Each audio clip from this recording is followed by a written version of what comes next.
So welcome. I see some people jumping on now.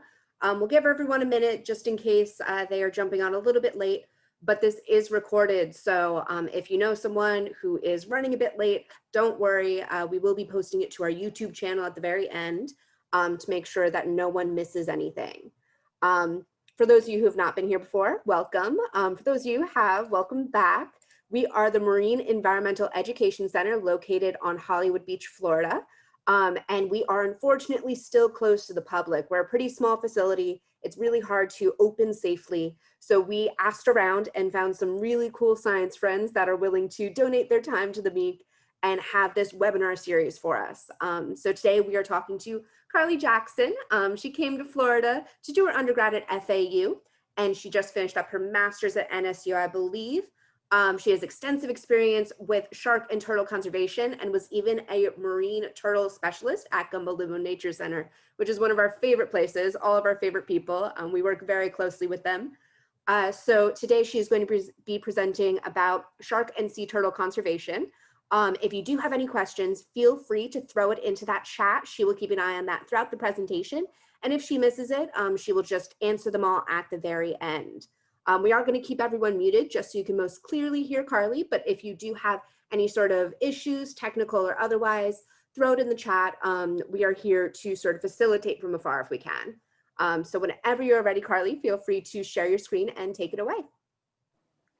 Awesome. Thank you, Taylor. Really excited to talk to you guys about sharks and sea turtles, two of my favorite animals, and I have the privilege of working with both of them. So I'm going to share my screen real quick with you guys.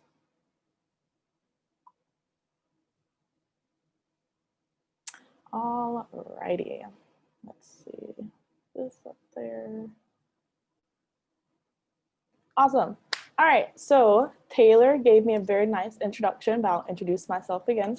So my name is Carlee Jackson. I am a shark conservationist and a marine turtle specialist. I work at Gumbo Limbo Nature Center.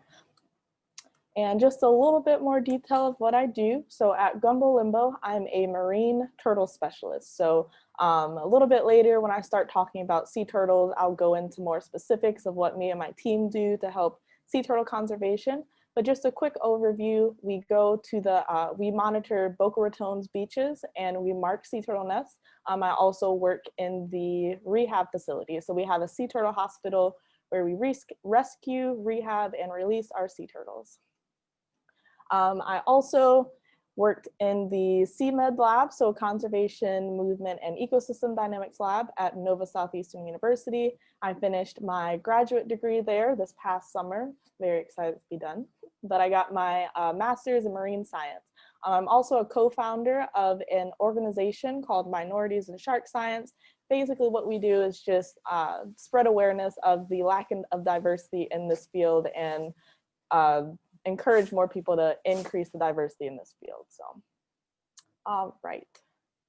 So just a little quick overview of what I'm going to be talking about today. So I'm going to start out talking to you guys about sharks. So I'll tell you what sharks are.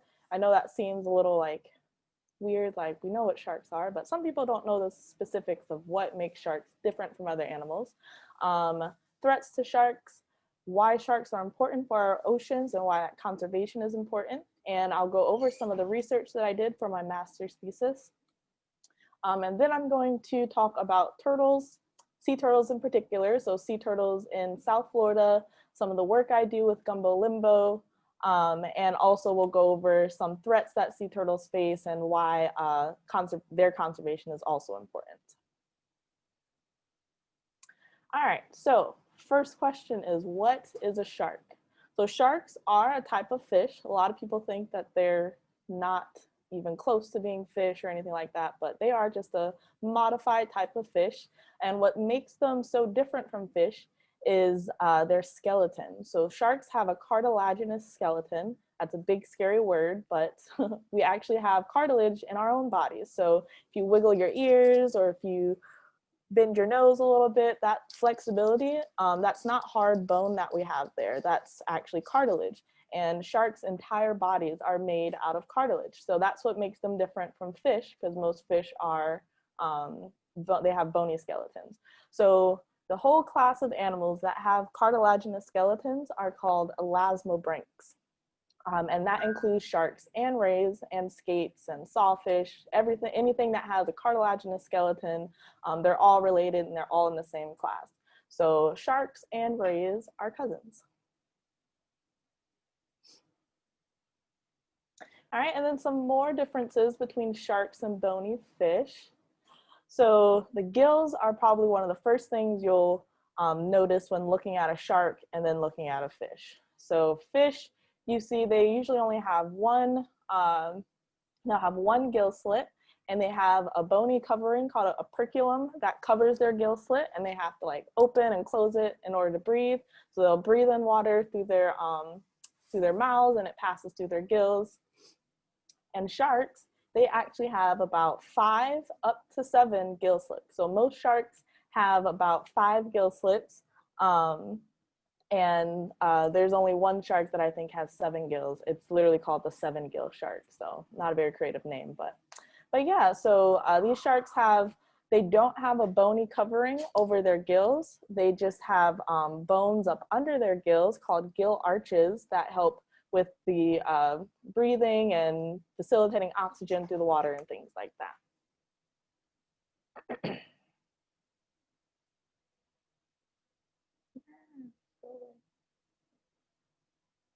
All right, so another thing that you might notice looking at sharks and fish, that fish have these scales.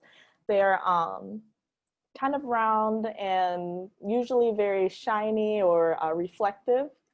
And sharks, they don't have scales. They have what is called dermal denticles. All right, so dermal denticles, I think, are like one of the coolest, this is one of my favorite facts of sharks because it literally translates to teeth skin. And basically sharks have teeth on their skin.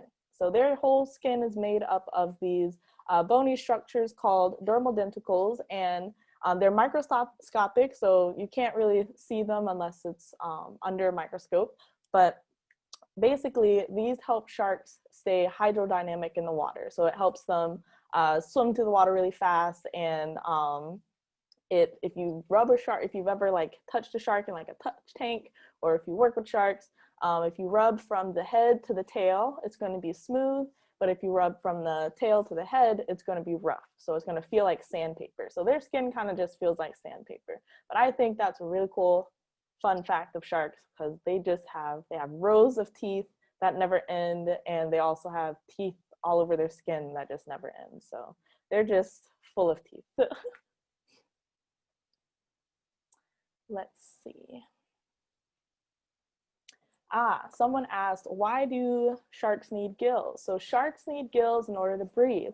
So the same way that we get oxygen from the air just by breathing in and breathing out, when we breathe out, we're breathing out carbon dioxide, because if we get too much of that built up in our bodies or in our blood, that can cause a whole lot of bad problems. We don't want that to happen. Same thing with sharks. These gills help help filter out the carbon in their blood, and it helps take the oxygen out of the water. So they're not sitting there like drinking water, they're kind of getting the oxygen from the water. So that's what their gills are used for. Very good question. All right, oh, that was a little, whatever. All right, so I'm gonna talk a little bit about threats to shark populations. So overall, there's been a major decline in a lot of shark populations. So the majority of sharks are not endangered, but a lot of sharks, but there are a lot of shark populations that are doing not too hot out there. So there's been recent studies coming out that show that there's a lot less sharks in a lot of our coastal coral reefs, and I'll go over in a little bit of why that might be. But just some general threats to sharks are a high demand for fins and meat. So a lot of countries do eat shark meat and their shark fins, but they do it in an unsustainable way. So it's a high demand. So more people are wanting this meat and these fins. So more sharks are getting fished for those things. And if you do it too much, you definitely are hurting those populations. And another really big threat to sharks is bycatch. This is always the first threat that I can think of when thinking of things that are hurting our shark populations. So this picture on the bottom right here, so this is an example of bycatch. So bycatch is when you catch something that you didn't intentionally want to catch. That's the simplest way to put it. So clearly these fishermen, or this commercial fishing boat, was trying to catch these little fish here, and they accidentally caught a shark. I think that's a poor beagle shark. So that happens a lot in our fisheries, on like fisheries vessels, because if you think about it, sometimes when they go fishing, they have these gigantic nets. They're trawl nets, and it's just, I can't even describe how big they are. They're very, very large to catch like hundreds of thousands of fish. And unfortunately, sometimes sharks are swimming in there with those fish, and they'll accidentally get caught in there. So that's definitely a big threat to them. Effects of climate change also has an effect on these shark populations. So climate change can cause change in migrational patterns. So a lot of sharks will move different places based on how warm the water is, the seasons, and they usually tell those seasons by the temperature of the water.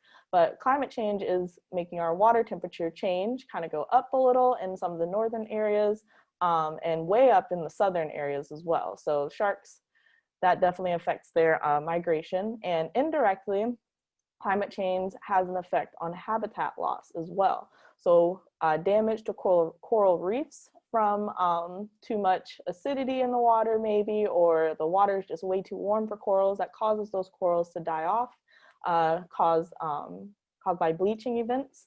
And that in turn gives us like just a bad habitat for these sharks. So a lot of coral reef sharks, they might not be finding their food in certain areas because coral reefs are damaged, and they're just not suitable places for these fish and these sharks to live. Another thing that is impacting their habitat loss is development. So people might, for example, mangroves in intercoastal areas, people like to build their houses in intercoastal areas. And if you're cutting down mangroves to do that, you're cutting down a very important habitat for a lot of baby sharks. So baby sharks like to hang out in mangrove areas, and unfortunately development, like housing development in intercoastal areas, can definitely have an impact on those baby shark populations. Dredging is another thing. So dredging is just when they're scooping up like sediment from the bottom of the ocean, and that definitely can cause damage to our coral reefs. It could accidentally scoop up a shark and just overall just make the water quality just really bad. Also oil spills. Oil spills have a bad impact on our coral reef systems, and just in the ocean in general. It's very toxic to many ocean animals, and a lot of sharks eat animals that are badly affected by oil spills, so that's definitely not a good thing for them. But yeah, so these are just a lot of different things, a lot of different pressures that sharks face. And sharks are very long-lived species, so it takes them a while to reach maturity. And if their populations are being affected really badly, it might take a long time for them to kind of get their populations back up to speed. All right, so why is shark conservation important? So sharks are very, very important for our ocean's health. They keep our oceans healthy. So if we have a healthy shark population in an area, we know that the ocean is probably healthy in that area as well. So they keep our oceans healthy by maintaining balance in prey populations. So there's a lot of prey that can easily, for example, let's say there's prey that eats another prey, right? So we have a food web. But if sharks were to go away, all of their prey would be able to reproduce without being eaten or keeping in control by the predation of sharks. And in turn, that prey could be eating a whole lot of its prey. So that just overall just kind of throws off the balance of the area, and it could cause a lot of, like, they're called trophic interactions. So just bad trophic interactions, and overall, sharks just help maintain that balance in those prey populations.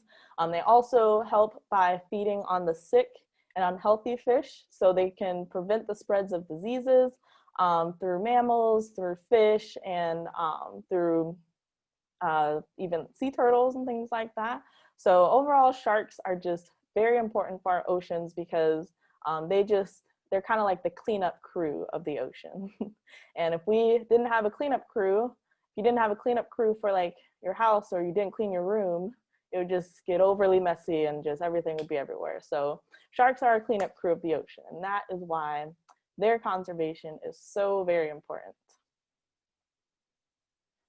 All right, so I'm going to go into a little bit more of what I do in my research and my shark conservation research. So my master's thesis, my master's project, was looking at the effects of provisioning tourism on nurse sharks in Belize. That was a lot of words, but I'm going to break it down for you guys. So first, shark tourism in general is pretty popular. So if you ever go to places around, there's dive shops here in Florida that take you to go see sharks. There are places in the Caribbean where you can go see sharks and feed them. So just in general, shark tourism is a growing industry all over the world, and there are a whole lot of different species that are exploited for shark tourism. So provisioning tourism in general, so this big word right up here, it just is a fancy word for feeding tourism. So provisioning tourism involves feeding or baiting the water to just attract wildlife to an area. And when you attract wildlife to a big area like that, you can get in the water and swim around with them. So naturally, sharks are very shy animals. So contrary to what the movies like to tell you, like as soon as you jump in the water, there's going to be a shark coming right at you. That's not true. They're actually pretty scared of humans. They kind of think of us as like aliens. So like think of if you saw a shark walking around on land, how weird that would be. Sharks probably think the exact same thing when we get in the water with them. They're like, what are these aliens doing here? So basically, it's pretty hard to see sharks unless they have a kind of a like a reason to be there. So they usually need to be enticed by a little bit of food. So that's why provisioning tourism is very popular all over the world. It kind of guarantees that you're going to see sharks. But unfortunately, that does have negative effects on some shark populations, and it's not exactly a way of conservation. It's just a way that for people to interact with this wildlife. So I'll go into a little bit more detail about what I found and why this might be a iffy type of practice. But my main study area was a place called Shark Ray Village, and it was on an island in Belize called Keykalker. So it's just a small island off the coast of Belize. So yeah, I focused my study on nurse sharks. So those are the little sharks that you see swimming around down here. Nurse sharks are actually pretty popular in the shark tourism industry, but there's not a lot of research done on the effects of tourism on this species. Nurse sharks are usually they're not very sharky looking, in my opinion. They kind of look like little puppies, and I don't know, they're pretty lazy too, always laying on the bottom and swimming pretty slow. Kind of not the first thing you think of when you think of shark. But they're also, because they're bottom feeders, they have a lot of different, they're physiologically different than a lot of sharks that are used for shark tourism. So this was one of the very few studies done on nurse sharks regarding effects of tourism on them. So pretty cool study.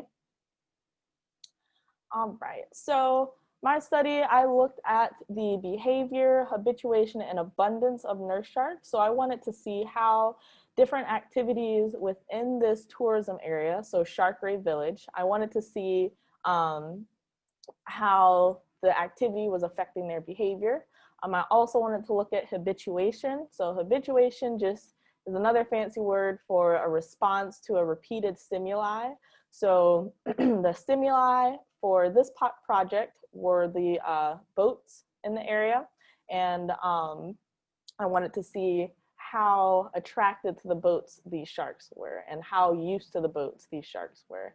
I also wanted to look to see, to compare the number of nurse sharks in this area compared to nearby reefs. So are all the nurse sharks nearby at Sharkray Village, or are they kind of, is there just one population here and then like other sharks that just stay away? So yeah. So basically what I found, without going into too much nitty-gritty details, is that their behavior is affected by all the activities of provisioning tourism. So these sharks were basically modifying their behavior in a way to gain access to a free resource to them. So that resource is food. And sharks, all they do is eat. That's basically all their brain tells them to do, is like eat and reproduce. So if they can eat easily without worrying about like not getting food or worrying about predators, because nurse sharks aren't, smaller nurse sharks are definitely vulnerable to getting attacked by larger sharks and getting eaten by other sharks. But yeah, so what these sharks were doing was the boats that came in the area, those were a dinner bell to the sharks. So the sharks, as soon as they heard that boat engine nearby, all the sharks would kind of just aggregate out of, it seemed like out of nowhere. They came from somewhere, but it looked like they just came out of nowhere, came into one spot and just followed that one boat around until it fed them. And if it didn't feed them, they still stuck around the boat until they got bored. So basically, these sharks were, like I said, they were very attracted to the sound of that boat engine. And that actually did prove to be a little bit kind of, what's the word? Kind of bad for the sharks. And I'll go over that in the next slide. But in regards to like other behaviors and abundance, how I looked at all these things was through video review. So we did surveys within the area, kind of monitoring what kind of behaviors we saw. And I reviewed all of those videos. So there was about 31-hour videos and then additional videos after that. So it was a lot of videos, but I reviewed all of those, and that's how I analyzed the behavior.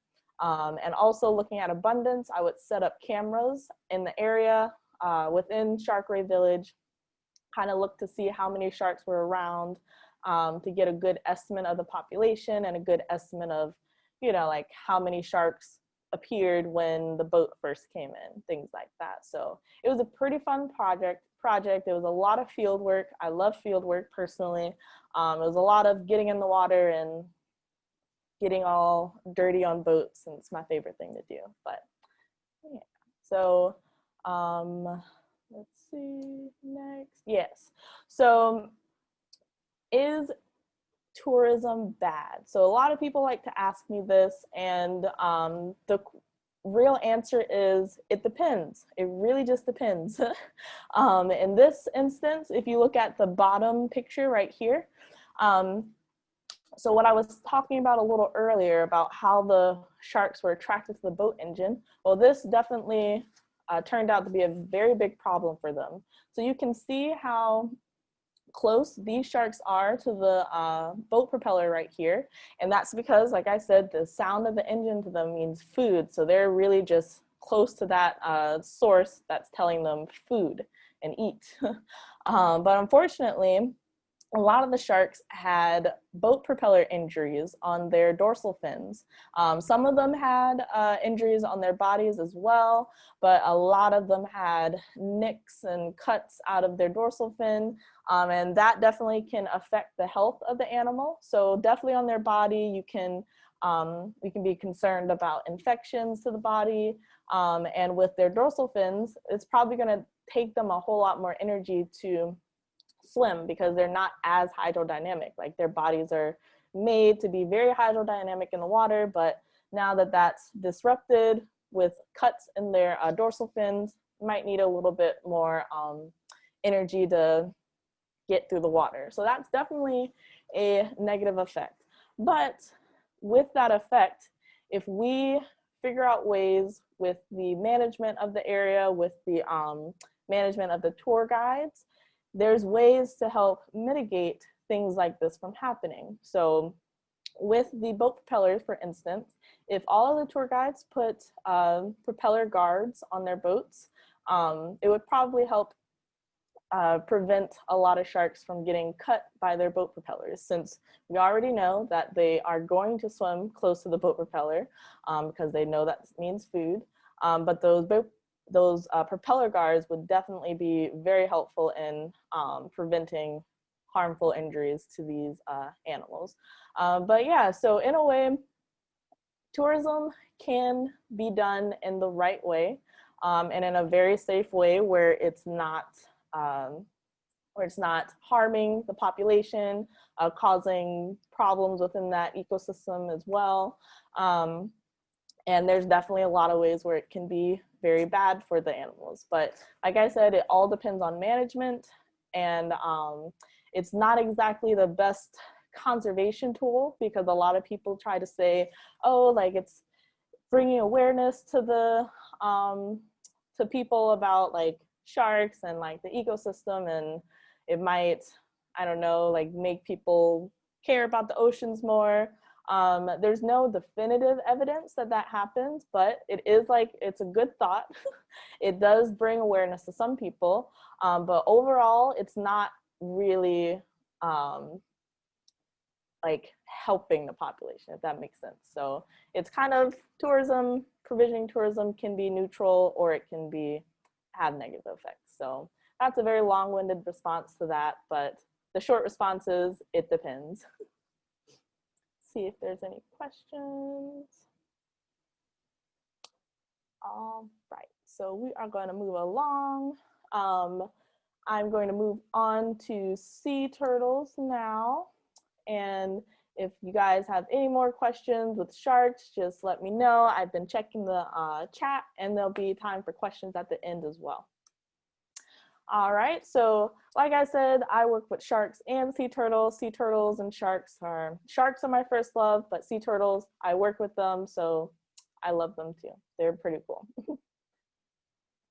All right, so I said a little earlier, I am a marine turtle specialist at Gumbo Limbo Nature Center. Some of you guys might be familiar with the area or with that place. Unfortunately, we are not open to the public right now, but one day, hopefully, we will open up soon. Me and my team monitor the beaches in Boca Raton, so it's about 5 miles of beach. We monitor sea turtle nesting activity by marking nests on the beach, and just making sure that all of our nests stay protected. I also assist in our sea turtle rehab hospital. So we have a whole facility where we care for sick and injured sea turtles, and our only goal is to rescue, rehab, and release. So we want to make sure these sea turtles are able to go back in the wild, and that is in its way a form of conservation. I also help educate on sea turtles and educate others on sea turtles and different threats that they face. We do presentations, we do sea turtle walks, we do sea turtle hatchling releases as well. Hopefully all of that is coming back next year for you guys, because it is one of my favorite things to do. All right, so a little bit about our sea turtles here. So sea turtles are reptiles. I always have to say that because a lot of people, I don't know, sometimes they think they're like amphibians or fish, I don't know, but they do have to breathe air, and they're reptiles. So they're kind of like living dinosaurs. They also spend their entire lives in the water. So they're just like sharks. They live in the water their entire lives, unless they're females. So the females are the ones that actually come up out of the water and nest and go back in the water. Males should not be doing that. So if you ever see a male sea turtle doing that, give us a call.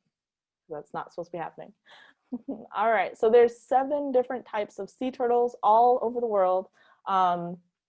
There are loggerhead, green, leatherback, Kemp's Ridleys, olive Ridleys. We have the black sea turtles in Hawaii and in the Pacific, and we have the flatback turtle, or no, the hawksbill turtles and the flatback turtles in in Australia, I believe. And the three types that we get here in Florida are the loggerhead, green, and leatherback sea turtles. So we've got a loggerhead sea turtle here and a green sea turtle right here. And we've got little baby leatherbacks right here. So I've never seen an adult leatherback. They're pretty rare in the area that I work in, like Boca Raton, but the further north you get, the more chances you have of seeing leatherback. But yeah, so they're pretty cool. Each of these species are pretty unique in themselves. So loggerhead sea turtles, they get the name loggerhead because of their gigantic heads compared to their bodies, and they have very big jaw muscles, and they use those muscles to crunch down on their favorite food, which are shelly fishes. So like lobster, conch, crab, things like that. Those are their favorite things to crunch on. Green sea turtles, they get a little bigger than loggerheads, and they have very tiny little heads compared to their bodies. It's kind of funny looking to me. But they get the name green sea turtle because the insides of them are green. So their fat is green. And that is because they are vegetarians. So green sea turtles eat seagrass, algae, anything green and planty, they're gonna like to eat it. And that's why they get the name green sea turtles. And then leatherbacks, they have this very pretty black shell with white stripes down, and it's actually very flexible. So it's not a hard shell like our loggerheads and our green sea turtles. It's actually very flexible and leathery shell. So it does feel leathery to the touch. And that's because leatherbacks are very deep divers. They have one of the deepest diving records of all like vertebrates. And in order to do that, they need to have a very flexible shell. So if these hard shell sea turtles tried to do that, their shells would actually crush under all of the pressure from the deep ocean. So leatherbacks have that flexible shell, so when they do go that deep, their shell kind of compresses, and when they come back up, it decompresses, and they don't have any problems swimming deep or anything. So. Cool. All right, so a little bit about the conservation. So there's a lot of threats to sea turtles. Sea turtles are very vulnerable species to they're very vulnerable to a lot of human activity. Things from climate change. So climate change actually really hurts their nesting population. So sea turtles, they'll come up and they'll nest in the sand, just like this mama's doing in this picture. And their eggs are just sitting in the sand. And we know in South Florida during the summer, sometimes it's even hard for us to walk on the sand because it is so hot. But every year, unfortunately, our beaches are just getting hotter and hotter, which makes it very difficult for eggs to survive. So some nests don't survive because the sand is basically just like frying up those eggs a little bit. So climate change is definitely a big problem for our nesting populations.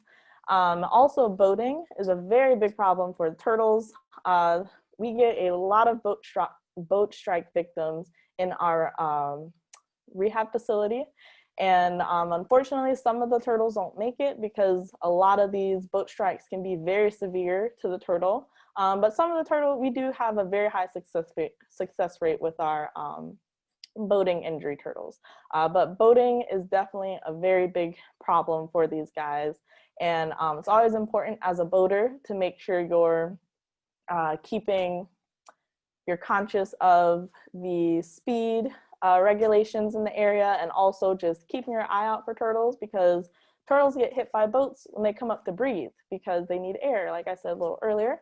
So they'll come up, get a breath of air, and because it's so quick and sometimes they only bring their little heads up, that's definitely prime time for a boat to come and unfortunately hit them. So if you are a boater, just make sure you're keeping your eyes out for those turtles that might be coming up to breathe.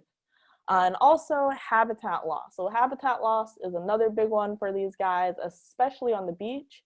So they need the beaches in order to reproduce and keep their populations going. But unfortunately, there's a lot of development on our beaches. So we know in South Florida, It's a very big tourist area. People come down here for our beaches, and there's a lot of hotels and condos, hotels and condos on our beaches as well. And that just creates a whole lot of problems for our sea turtles. And also, I think earlier I talked about habitat loss from mangroves. So mangroves are also important for some of our juvenile green sea turtles.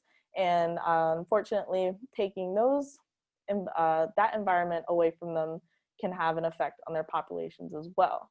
And one thing that I forgot to add at the end here, kind of going into habitat loss, is lighting. So lighting is a big threat to these guys, and a lot of people don't really think about artificial lighting and how it affects animals in general. And if you can see this picture right here, this is a sea turtle nesting at night. So we have a red light on this sea turtle, and we use red lights because they can't see the color red. So red is the first color to disappear under the water in the ocean. If you go diving and you have red on, it's gonna look gray underwater. So it's the first color to disappear. So they're not developed to really see that color, so it doesn't bother them. But unfortunately, if you go out to like, say like Fort Lauderdale Beach, or even some places in Boca Raton on the beach, a lot of those condos are just lit up with white lights and blue lights and lights that unfortunately sea turtles don't like when they're nesting. So this impacts them, and they basically say, this is not a safe place for me to nest. I have to find somewhere else. So they'll swim somewhere else to look for somewhere to nest. So lighting is definitely a big problem for these guys, especially here in South Florida. All right, so just like I said, sharks are important to our oceans. Sea turtles are also important to our oceans as well. They help maintain balance in the food web. So I'll go over some examples of that. So with corals and sponges, Hawksbill sea turtles are really cool. They're super pretty. I don't have a picture of one today, but they have very beautiful shells, and they eat sponges. They eat sea sponges. So what they help do is eat these sponges off of the corals. So if corals grow too many sponges on them, it can cause the coral to bleach and unfortunately die. So we don't want that. We don't want that to happen. So the sponges, or the Hawksbill sea turtles, they help maintain balance by eating the sponges off of those corals. So if hawksbills were to just disappear, we'd probably have a lot of issues with our corals and maybe even overgrowth of a lot of sponges. Another example is the seagrass lawnmower. So I said one of the species are vegetarian, and that is the green sea turtle. So green sea turtles, they eat seagrass, and if they help to keep healthy populations of seagrass growing as well. So cool. Oh, and this picture over here is a picture of a green sea turtle nest. So if I forgot to say it earlier, this is kind of how we locate our nests on the beach when we're monitoring the beaches during sea turtle season. We look for their tracks that come up out of the water, and then they'll usually nest somewhere around here. His eggs probably somewhere in here somewhere. And then they go right back to the water. So we mark that off with a nice big triangle, just like this one right here. That also goes into more of our sea turtle conservation. So like I said, we protect our sea turtle nests. We will put a barrier around the nest, so it'll look like this little triangle right here. And basically on that sign, it says, don't touch this nest. They're a protected species, they're protected federally, and if you mess with the nest, you can go to jail or pay a whole lot of money. So we don't want that to happen. All right, and other ways that we contribute to conservation is contributing to research. So there's a lot of research going on to help us understand these animals a little better, and to also, helping to understand them better helps us to conserve their populations and learn what's threatening them and learn what's benefiting them as well. So a lot of the research that I help contribute to is nesting research. So researchers will look and see what what sex the sea turtles are. So are the sea turtles girls or are they boys? And you can't tell until they are fully grown, and that takes about 30 years, and we don't really have 30 years to just sit there and watch a sea turtle grow. So what they do is after sea turtles hatch on a specific nest, they will take the little baby sea turtles and they'll check to see, looking at their little organs inside, they'll look to see if it's a boy or a girl. So we'll see if our sand temperatures are being too hot and giving us more girls, or if it's cooler temperatures that's giving us more boys.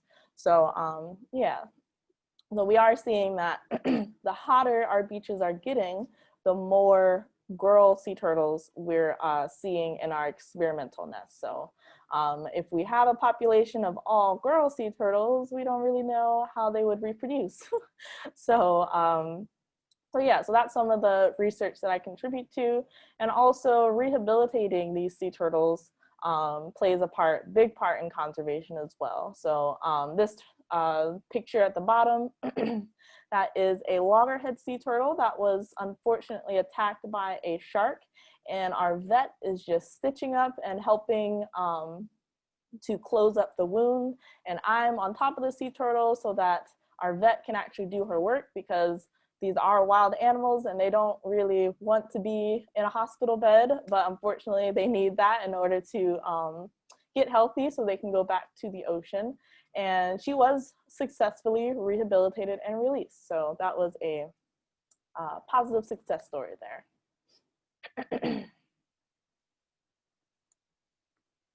And then I just added some cute little pictures of sea turtles for you guys. So these are little loggerhead sea turtles crawling over into the ocean.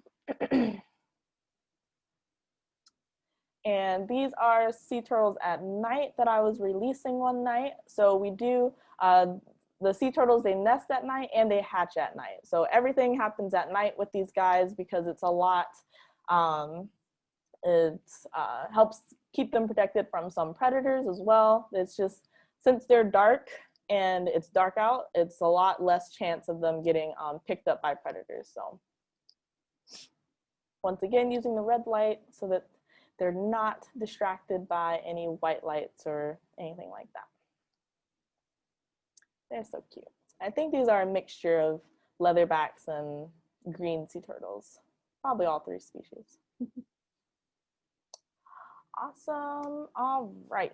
So overall, I hope you guys took away a whole lot from this presentation. Hope you learned that sharks and sea turtles do play very important roles in our ocean. So healthy populations of these animals gives us a very healthy ocean. So that is why it's important to conserve these animals. So it's also important for you guys to do your part in helping to conserve these populations. Recycling. Recycling is definitely, I think, one of the easiest things we can do to help conservation. There's a whole lot of different counties doing recycling programs, and I think it's pretty easy for us to recycle. So please do your part and recycle. Help us keep trash off the beach. Doing beach cleanups helps as well. Doing your own research as well. So learning more about a subject definitely helps you to maybe we'll get a bright idea and become a marine biologist with a super cool research project. And also supporting organizations. So these three organizations here are organizations I'm either personally or professionally affiliated with. So Gumbo Limbo, we are a nonprofit. We run off of the city and donations. So we have our Friends of Gumbo Limbo program. And right now we actually are very much in need of donations. We are kind of in an emergency funding time right now. So if you are able to donate, that would be amazing. So just go to gumbolimbo.org, and also Shark Advocates. They are a very awesome nonprofit organization helping to contribute to a lot of different shark research. So donations to them help as well. Also my own organization, because I have to plug my own organization, Miss Minorities in Shark Science. Like I said, we're our initiative is just to increase diversity in our field because it is not very diverse, and we're doing that by providing a lot of programs for a lot of different women of color in shark science. So misselasmo.org, you can make donations there as well. And with that, I'm done with my presentation. So if you guys have any questions, I think in the chat. Okay, someone asked, what percentage of nests do you mark in your survey area? That's a good question. So for Boca Raton, we actually mark every single nest that we have on our beach. A lot of beaches further up north, they're a lot more higher density than our beaches, so they're not able to, like, they'll probably get what we get in a year, they'll probably get in like a week or a couple days.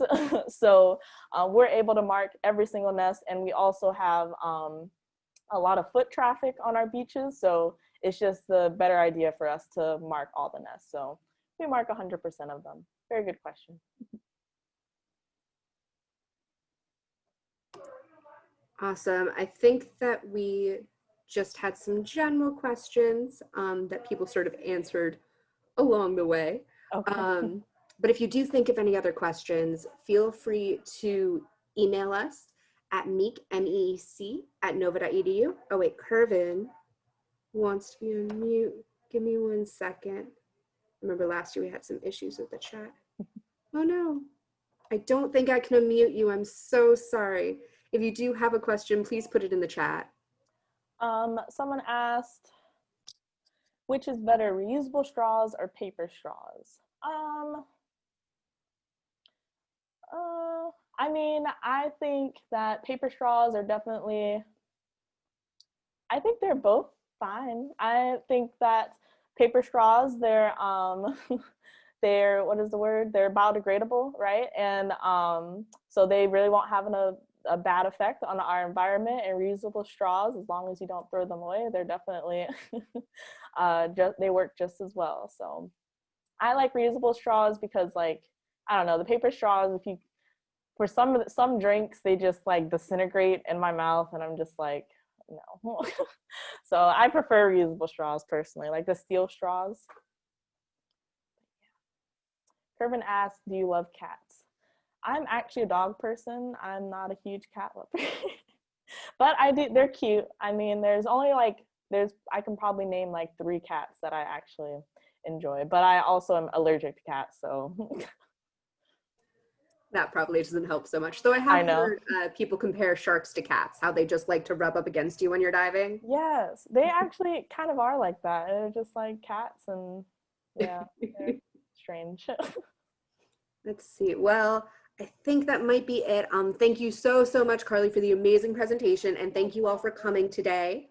It is Tuesday, so this Thursday we have Kristen Hansen doing a presentation on doing the right thing, all about dunes and their importance to our ecosystem and how you guys can help conserve this really important ecosystem. But if you do think of a question later on, email us and we will send it right along to Carlee.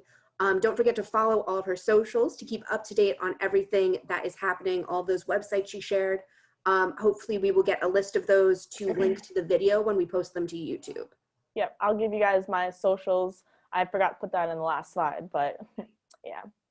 Very cool. Well, thank you so much, guys. Everyone have a great day. Thanks, guys. Bye-bye.